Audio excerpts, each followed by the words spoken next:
AI is not just transforming industries across the globe, but also driving innovation and reshaping the way we live, work, and interact with technology.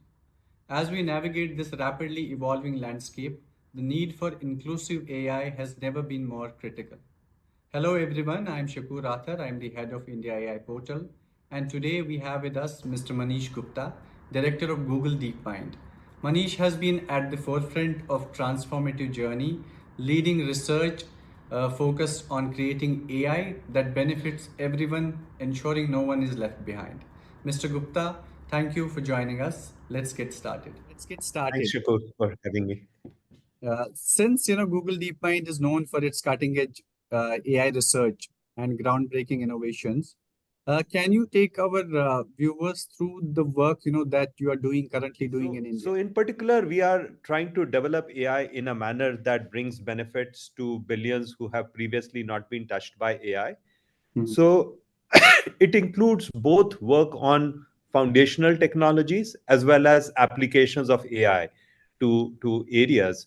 So, on foundational technologies, I would say a lot of our focus has been on making these large language models handle not just some of the top languages of the world like English, but also work very well for Indian languages as well as other low resource languages of the world. Because if you look at today, a typical LLM would understand maybe of the order of 100 languages, and then it would do well on perhaps about 10 languages. Mhm. Uh, Right. and and there are like over 1,000 languages, and if you in India, and if you like about 7,000 languages spoken in the world.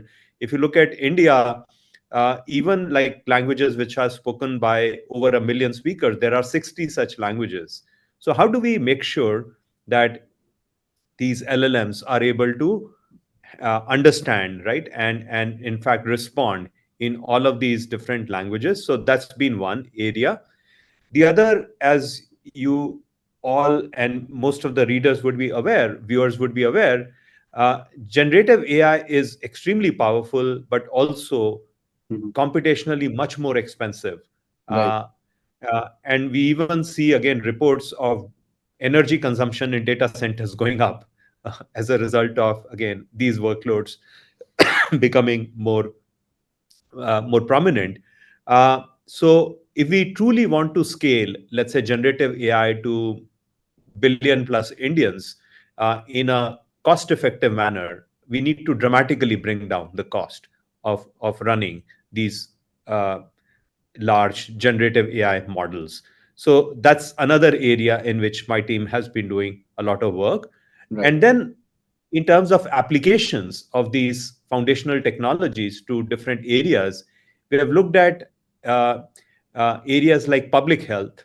Uh, in particular, we've been working with nonprofits like Arman, which works on improving maternal and child uh, uh, health outcomes uh, uh, in amongst especially in disadvantaged communities, Mhm. as well as we have looked at again applying AI to agriculture to again improve the lives of farmers, right, who have previously not been as touched by AI, right, as some of the Right. other Mhm. areas.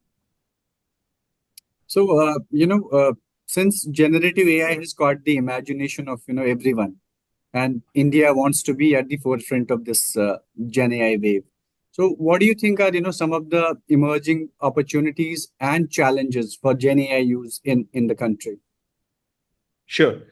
So one, let me start with opportunities first. So if you look at again these generative AI models, it started with LLMs, large language models, but today they're not just limited to handling text content.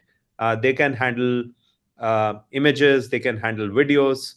Uh, so some of the capabilities. So for instance, today, I mean, if you feed to this Gemini 1.5 Flash model, Mhm. let's say this physics problem, uh, uh, often, right, it is able to come up with a solution to that problem. Or if you come up describe a problem as well as a solution by a student, it is Right. able to find mistakes that the student might have made.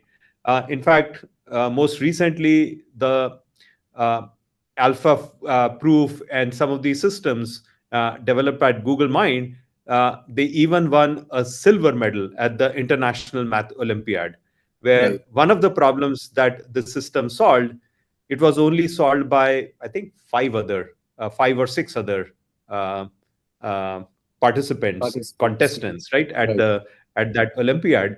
So Mm. we are getting to a point where, again, often these systems have very, very powerful capabilities. So again, imagine the way in which this can completely transform personalized learning. So edtech companies can now make use of these kinds of capabilities, these models, to really power personalized learning Mm. for each learner. Right. Likewise, we have seen tremendous advances in healthcare.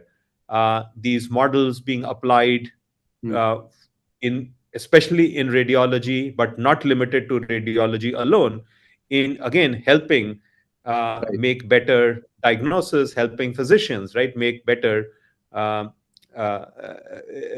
better diagnosis and better treatment planning and so on. So again, there is now really that potential to augment human capacity by deploying these models for some of the toughest problems, right, that we face as a Mm. nation, Mm. be it healthcare, be it learning, Mm. be it things like sustainable cities, right? How do we make our cities more livable? Right. How do we do better kind of transportation planning? How do we design better public transportation systems? How do we Mm. help people go from point A to point B in the most, whatever, environmentally uh, Friendly way. conscious manner? Right. So I think the possibilities are endless. So there is tremendous potential to start to apply these capabilities, right, to Right. solve tough problems. Uh, and of course, challenges, again, uh, uh, it is well known, right, that again, there are like many of these models, they still have issues like sometimes hallucination. Mm. There are issues of bias that they Right. carry. And of course, earlier we talked about if issues of efficiency, right? How do you make them more cost effective? Right. So as well as making sure they're able to tackle, let's say, different languages. Because if you really want to provide a learning solution, you want to do it in the native language of the learner. Mm. So there are also all of those challenges to be overcome. But again, that is what Right. makes this a very, very exciting time today, right? For us to Exactly. innovate, Mm. tackle those challenges, right? And come up with those solutions. Right. So recently you spoke a lot about this project Morni. You know, I wanted to know, how is it different from the project Vani that you already have with ISC and Art Park? Which has already gathered over, say, Right. 14,000 hours of speech data in, if I'm Yeah. not wrong, 58 languages, right? Yeah. Right. Yeah, no, so these are very related. So I would say Morni is the project where we are trying to build uh, Mhm.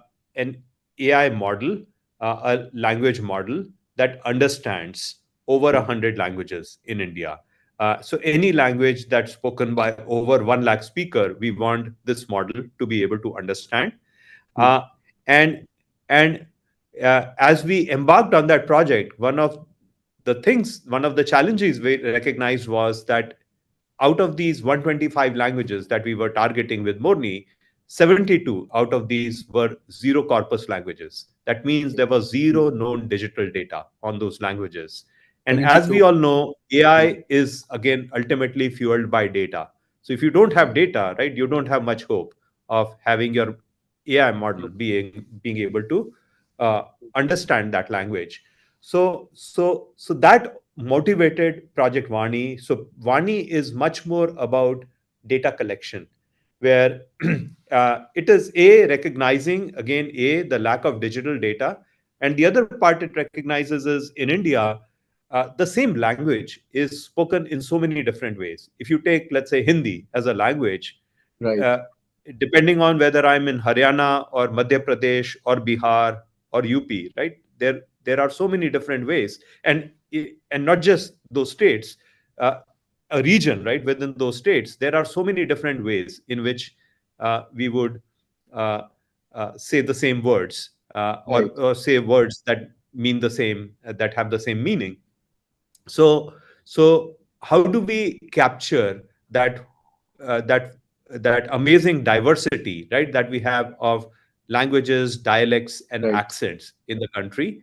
So that is what motivated Project Vani, also inspired by the saying that we have all might have heard, "Kos kos pe badle pani, char kos par vani." Right. Uh, so together with ISC, we've been collecting now speech data. We've already finished phase one, where we have collected speech data from 80 districts covering these 59 languages. And Right. again, 15 of those languages were these zero corpus languages, for which this is the first known digital data that Data has set. been made available. Hmm. Okay. So in that sense, Vani is again a very exciting project to collect Hmm. uh, uh, this diverse speech data. The eventual goal is to collect data from each and every district of India. And Morni is about utilizing data like that, as well as from other sources, to ultimately build language models that understand all of these languages. Okay. So there's a lot, happening in the AI scene in India, especially Gen AI now. So what do you think Right. are, some of the recent AI innovations in India that excite you the Sure. most? And I would ask why. Sure. So let me start with one that we were talking about just for languages. Mhm. Um, there's one innovation, and maybe let me start with some innovations out of my team, then I can also talk about, because again, my team is not the only one. There's a lot Right. of innovation A happening in lot of India. players out there, yeah. So so we were talking about, again, Mhm. project like Morni. So one of the questions our team asked was, look, as we build a model that Mhm. understands these 100 plus Indian languages very well, how do we bring that power to a model like Gemini out of Google, right, which has so much more of world knowledge and very, very powerful multimodal capabilities. Right. So our team invented a methodology called CALM, which was presented at the iClear conference earlier this year, Mhm. which is a way to automatically compose two language models. So what that lets us do is to develop these models independently, Mhm. and then automatically bring together, build a composed model that brings together the power of both of these models. So it has that, all of that powerful, Right. very powerful world knowledge and reasoning and some of those capabilities of a model like Gemini. And then it also brings the uh, Indian language understanding that a model like Morni has. So that's one example, right? And then, of course, in the area of efficiency of these models, our team has been developing a whole series of methods. um, and one in particular that I'm very proud of is something called Matryoshka Mhm. representation learning, and Matryoshka transformers, also known as matformers. We've come up with a methodology to provide elasticity to these models, Okay. similar to how virtualization enabled elasticity of compute and Mhm. fueled this whole cloud computing revolution. Today, like prior to our work, these large language models or any large models typically are built at a certain size, uh, Right. with a certain number of parameters. This Matryoshka models allow building these models in a in a nested manner, so that as you build, let's say, a model with, let's say, 8 billion parameters, Mhm. nested inside that 8 billion parameter model is a 4 billion, or 2 billion, 1 billion, and in fact, lots of intermediate sizes. So that now what you can do is you can truly make these things elastic. So Okay. depending on the complexity of the task, if you have a very complex task that requires the power of the biggest model, you direct it towards the largest model. But if you have a query of moderate, or a task of moderate complexity, you direct it towards, let's say, a 4 billion parameter model. Whereas Mhm. if you have a very simple task, you direct it towards a much smaller model. So these things are already making their way into these Gemini nano models that we are bringing to Google Mm, Pixel devices as well as other Android devices uh, mm, uh, in the near future, so that that same one model that the phone is able to carry has nested inside it all of these different size models and mm. different applications, right? Can, Okay. to avoid draining the battery, right, can make use of the appropriate sized model. So that's kind of one innovation out of Right. my team that I'm very Mm, proud of. But again, it's very heartening to see innovations happening across board, right? So it's very heartening to see startups like Sarvam.ai coming right. out with all these Mm, LLMs supporting 10 Indian languages. true. It's been So I recently participated in this uh, in looking at these proposals for this Ministry of Education's initiative to set up these three AI centers of excellence, Mm, and again presentations from some of the lead institutes, which are again very impressive work being done in the areas of AI for agriculture, for sustainable right. cities, as well as Mm, for health. So again, institutes like AIMS, Indian Institute of Science, doing some amazing work mm, in health. mm, Uh, we have seen again some amazing presentations from some of the newer institutes like IIT Ropar, um, where they described these very interesting devices that they have created, mm. uh, uh, which are able to increase the, let's say, pollination, Right. and hence improve yields of certain. They are able to support more bees, kind of, um, in the field, Right. and increase the levels of pollination and hence the yield of certain crops. Agriculture. Yeah. Again, Mm, some very interesting work on sustainable cities from mm, institutes like IIT Gandhinagar, ISC, IIT Kanpur. right. So it was very heartening to see so Mm, much of uh, uh, exciting work happening happening in in AI being AI. applied to Mm, tackle real problems of national interest. right.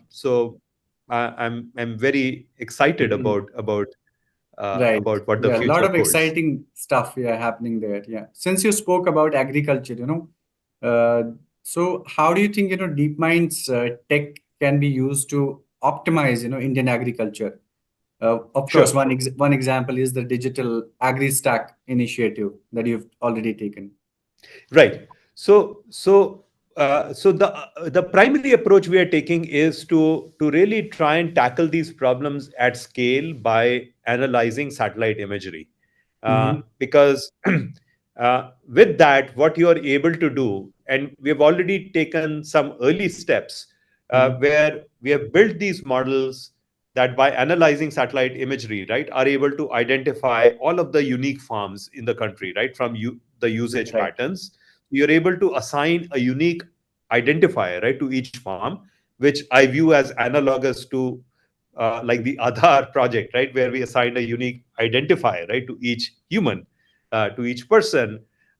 Once you do that, and once you are able to also analyze what is the actual more details of each farm, what are the crops being grown, uh, if you're able to estimate the yield, now you can unlock use cases like providing, unlocking, let's say, loan to a farmer from a Right. bank, that a bank using that information can very quickly determine the credit worthiness of the farmer, providing loans, providing crop Mm, insurance at reasonable prices to farmers. Uh, Even a lot of the government programs where there is a lot of subsidy given to farmers, it can now be done in a more data driven manner. That if, yes, if you want to uh, provide a subsidy uh, only where actual, let's say, cultivation is getting done, right, based on the right. amount of area being cultivated, you can now do that in a more, in that truly data driven manner.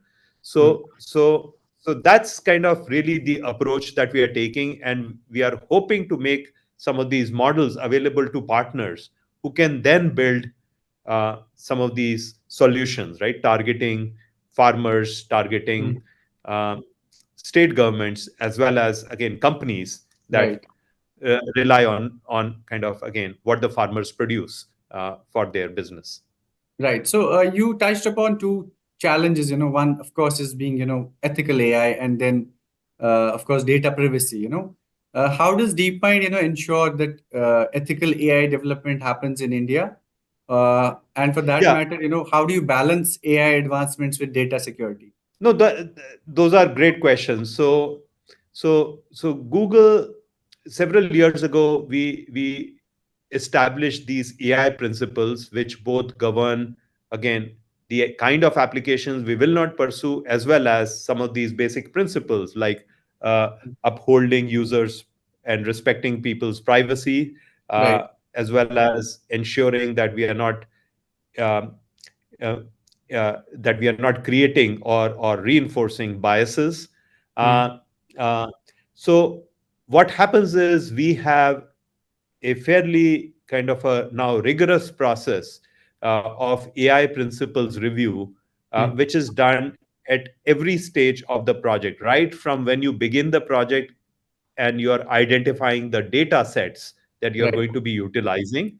uh, are we conforming to those principles Mhm. to like launching right any product based on again these AI models?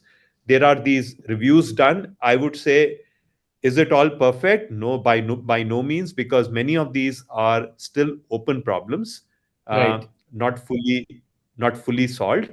But but there is both kind of a lot of rigor applied to ensuring that we are following these principles to the best of our abilities, Right. as well as a lot of research happening right on even problems that are Mm. motivated by these AI principles. So I mean, um, over the last few years, I mean, researchers at Google have published well over 200 papers on problems simply kind Mhm. of motivated by responsible AI, uh, Right. uh, in how in trying to ensure Mm. again that these models, in fact, conform to those principles, and that includes again privacy, respecting the privacy of users.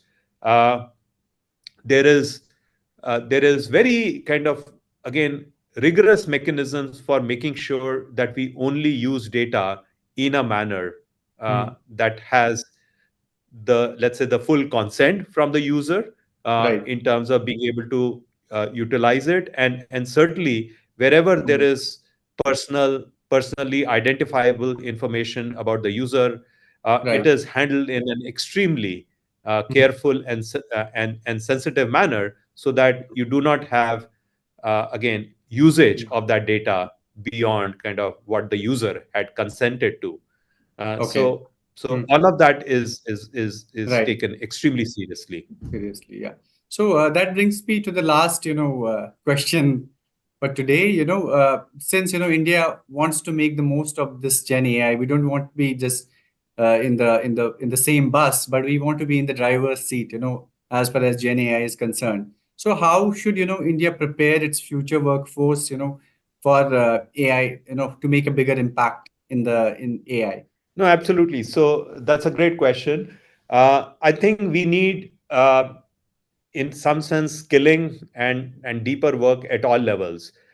So as you pointed out, AI is now impacting, transforming every industry. It is impacting every aspect of how we live, Right. which means that you really now pretty much want almost everyone, right? Hundreds of millions of people to have Mm. those basic kind of AI Right. kind of awareness and knowledge about its capabilities as well as its limitations. Mm. You need so there is a certain base level of understanding and awareness, right, that we you want now each and every individual to have, right? So a billion plus Right. Indians must have that kind of a level of knowledge. Then you want, as you look at again people working in different industries, you want them to be able to apply AI to again transform uh, Right. their industries, right? Transform their work. So Right. so so you need a next level deeper, right, set of skills in order to be able to understand, right, how some of these models work, as well as again how to utilize those models in Right. building solutions. And finally, you also need, again, people who are able to come up with who are able to come to tackle some of the unsolved problems, right, in the world of Right. AI, in the world of these Yeah, that's generative AI important. models, who are able to, for instance, right, make sure that these generative AI models work well, right, for all Indian languages, Mhm. that they scale.